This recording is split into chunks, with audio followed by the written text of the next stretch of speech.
going, everybody? So we're back talking some more Pretty Little Liars Summer School on the channel, episode 7. We have now reached the penultimate episode for this season, and it's been a lot of fun speculating this past week, especially because of that wild conclusion in episode 6, with the sort of pseudo-reveal that Bloody Rose Waters, at least what Imogen saw, was her own mother. Her mother that we had presumed to this point was dead, so I was really excited to just see what transpired after that, if that was true, and if so, how would we react to something like that? Essentially, a lot of burning questions going into this penultimate episode, and then some more stuff leading into the finale. Must admit, this penultimate episode was pretty damn insane and all over the place. I mean, firstly, right off the bat, continuing to see Imogen have more and more of these psychotic breaks after this confrontation with Bloody Rose. We're talking multiple nightmares at this point. One with her mother involved, and another one with Dr. Sullivan putting on these different masks. With how absolutely bonkers this situation is, though, I have to hand it to the girls for trying their best to make sense of this. The idea that possibly, maybe it actually is Imogen's mom, or it's just somebody in a mask, or maybe even the third option that Imogen is just kind of going crazy. As if it wasn't already intense enough that we're going through all of these different trials of Bloody Rose, we now know that Tabby is the only one left that has not been tested. This is one of the things I gotta get off my chest almost immediately, because I've been saying it time and time again ever since the season started, but these relationships, I mean, we've hit peak messiness in this penultimate episode. At this point, it's just starting to get extremely absurd. You've got Noah being perfectly okay with Jen robbing Sean and break up with Sean, but wants to do things the right way and not mention the fact that you've been cheating on him and that $2,000 to bail Jen out was the girl that you were cheating on him with. So as to be expected, when Noah does try to break things off with Sean, it's pretty cringe. Obviously, Sean is going to feel completely blindsided by this because in his eyes, everything seemed perfectly normal, and then you just decide to break up with him out of the blue. And that's besides the point where it's very evident at this point that Jen is manipulating Noah, which we'll see with later on events in the same episode. But as if that was the only chaos going on in relationships, it seems like we are continuing to build up this relationship, unfortunately, between Ferret and Greg. We even have this sequence where they kiss. By this point in time, it's evident when we have this investigation sequence with all of the girls,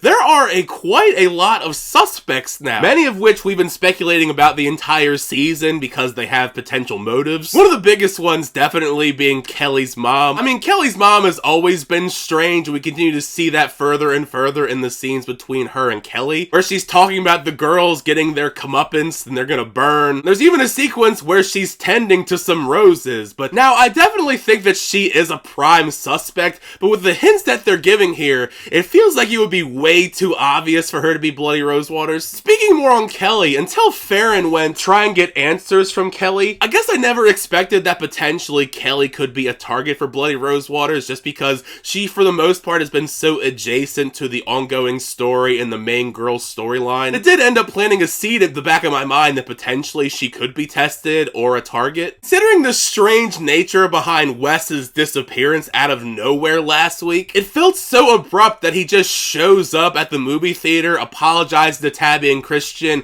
and then lets them know that he quit because he's gonna go move away immediately and make a movie. To be completely honest, especially as a big horror movie fan, I know Tabby and Christian are upset about this Millwood Massacre movie, but I would definitely have to watch it. I mean, if it's directed by Ari Aster and stars both Sydney Sweeney and Emma Roberts, that sounds like a pretty good horror movie to me. I will admit though, they did get me with the nightmare sequence with Tabby, where she's in the theater and it looks like she's about to be introduced to the director of this movie. I was rooting that somehow they were going to get Ari Aster to do some little cameo for this, but it ended up being a nightmare and it was Wes. Low-key though, I do have to give a lot of praise to Imogen. I mean, she puts on a whole ass show to get a new booking with Dr. Sullivan, mainly to just confront her about the possibility of her being Bloody Rose Waters. This entire season, we have been kind of wondering what exactly is the connection between Dr. Sullivan and the storyline with all these girls, because of course Dr. Sullivan is from the original Pretty Little Liars, and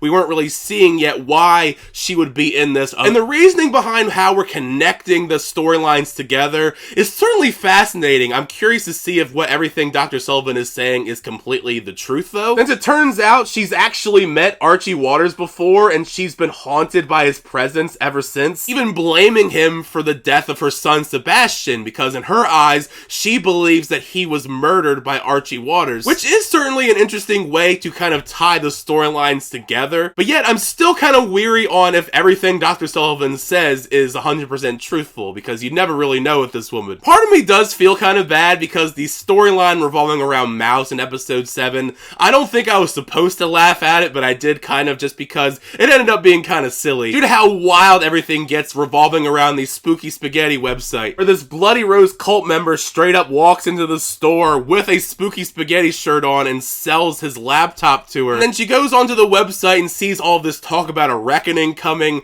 and her best idea to try and combat this reckoning is make her own video as Angela Waters to try and appease the community. And it does the complete opposite of what she wanted to do. The community figures out it's her, and they're gonna go and attack her grandma probably at some point. So congratulations, you basically played yourself. Now for a part that I definitely was supposed to have fun with, for as much intensity there is in the air, I thought it was nice to have a little bit of levity with the girls gossiping about everything, particularly Imogen and Tabby's love life, since of the group they are probably the ones with the most stable relationships, although Mouse and Ash I think are pretty great as well. They just unfortunately get literally like no screen time in season 2. It still is kind of frustrating how blasé all of the girls are about Noah breaking up with Sean and are just perfectly fine with her dating Jen with no repercussions. Speaking more on Jen, this type of stuff is the reason why I just cannot get into Jen as a character, because Noah comes home and she's acting distraught and says that Sean came by angry and punched a hole in the wall, which to anyone with common sense sounded like a huge lie. I don't know why Noah didn't realize that was a complete lie and just went over to his house and started bashing up his car as retaliation and threatening him. When have we ever seen Sean show any sort of aggression to the point where he'd punch a hole in the wall and have all this anger and hostility? So as far as suspects go, I definitely have to shoot Jen way up the list because she is just doing a lot of horrible, shady things. I really gotta hand it to Kelly though. I do understand wholeheartedly that for the most part, though she has done some terrible things, you can tell it was because of the extreme influence put on her by her crazy mother and the church and all that stuff. It only took until this episode, but it seemed like she finally started to see the lights, locked her mom in the closet and tried to get in contact with Farron, which made me so upset that Bloody Rose Waters attacked her. And seemingly she's dead. I mean, we haven't seen it confirmed yet that she's dead, but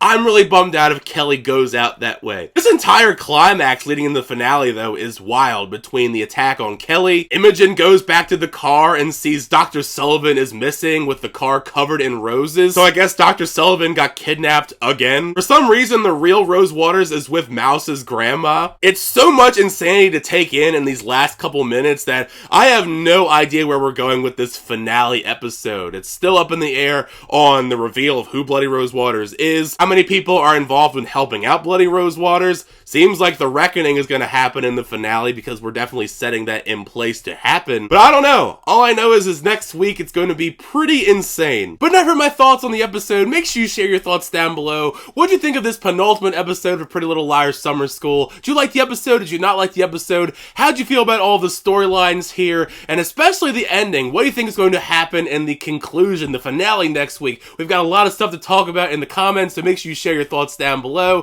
Thank you guys, as always, checking out the videos. I always do appreciate it. Make sure to like on the video and also subscribe to the channel to update reviews, reactions, unboxings, and more. For next time, I'll see you guys later.